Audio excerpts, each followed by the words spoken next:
Здраво на сите! Добродојавте во новата епизода на Шорткат, вистите на МТМК за младите. Јас сум Нина, а ова се настаните што одбележаа минатата седмица.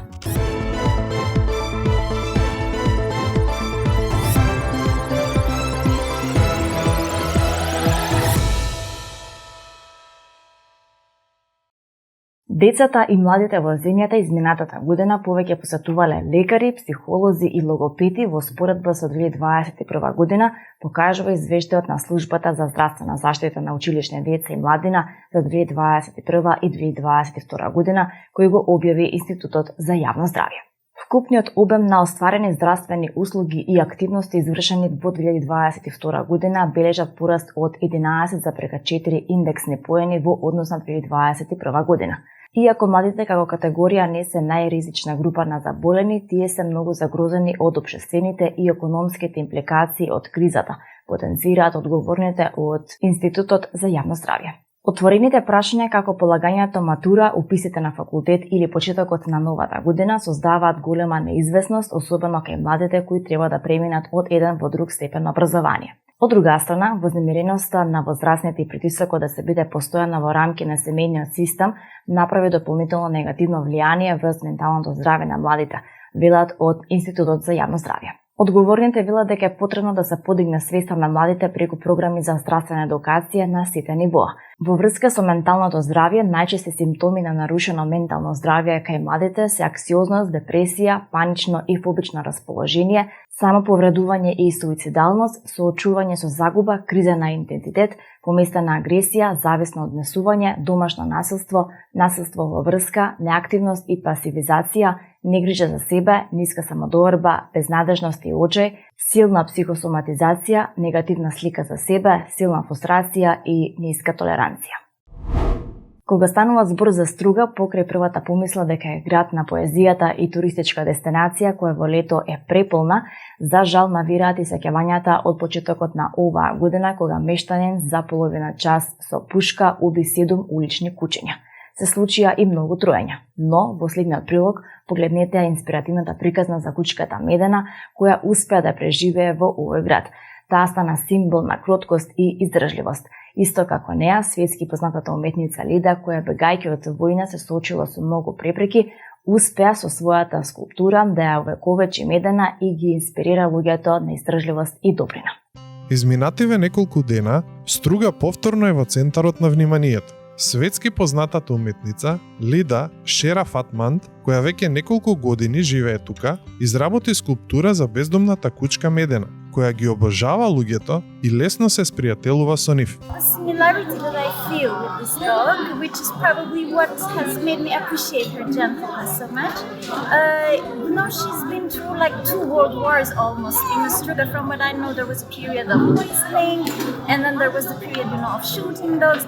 But this dog has remained so gentle and so well behaved. Родена во Иран, Лида преживеала војна, револуција и прогонство и била приморана да стане бегалец. My home was destroyed in war. We had to leave the country. We had I had refugee experience.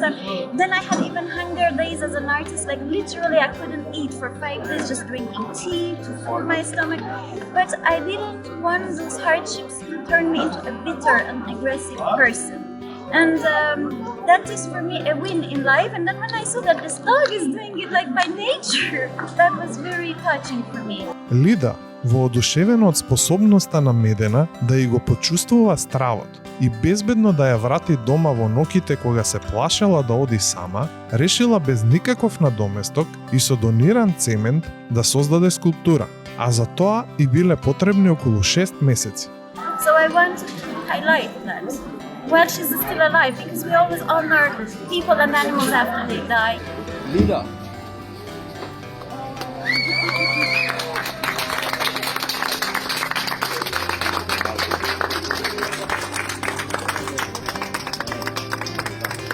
Exactly the night after the opening, she sat next to the sculpture with the same pose. That was just mind-blowing. She was like a queen in the town, like a gentle queen.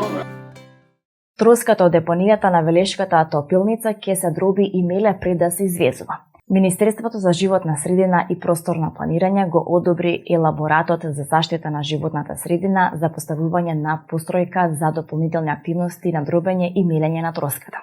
Депонијата со троска е една од најгорливите жешки еколошки точки во земјава. Компанијата Кепсмонт Груп речиси 4 години има концесија и бе интегрирана дозвола за да ја исчисти историската депонија, но досега се извезени помалку од 500 тони. Во октомври на концесионерот му истекува бе интегрираната дозвола која ја издава општина Велес, а од Министерството информираат дека до нив не е стигнато барање за дозвола за извоз на згурата. Новинарот во новинската агенција Метамака и креаторот на страницата Студентарија на Инстаграм Гоша Николов ја доби наградата за младинско учество во индивидуална категорија што доделуваат Агенцијата за млади и спорт и Националниот младински совет на Македонија. Николов беше номиниран за наградата за неговиот ангажман како онлайн активист и креатор на содржини и за реагирањето на проблемите и предизвиците со кои се соочуваат студентите во Северна Македонија. Меѓу активностите што Николов ги остварил преку Студентарија изминатава година, во номинацијата беа нотирани реакцијата за предложените нефер услови за остварување на правото на субвенциониран студентски оброк, за отстранување на дискриминацијата со покачените стипендии, алармирањето на нехуманите услови во студентскиот дом Стив Наумов, грижата за менталното здравје на студентите и студентите во социјален ризик. Николов беше меѓу 8 номинирани во индивидуална категорија, а организаторите на наградите информираа дека тој добил најмногу гласови од публиката на онлайн гласањето што беше отворено од 18 јули до 6 август. Со оваа информација завршуваме денешната епизода на Шорткат. Ви благодариме што не гледавте. Следете не на Инстаграм и ТикТок и секако читајте ја рубриката ЦТРЛ на Метамака. Се гледаме следниот четврток. Поздрав!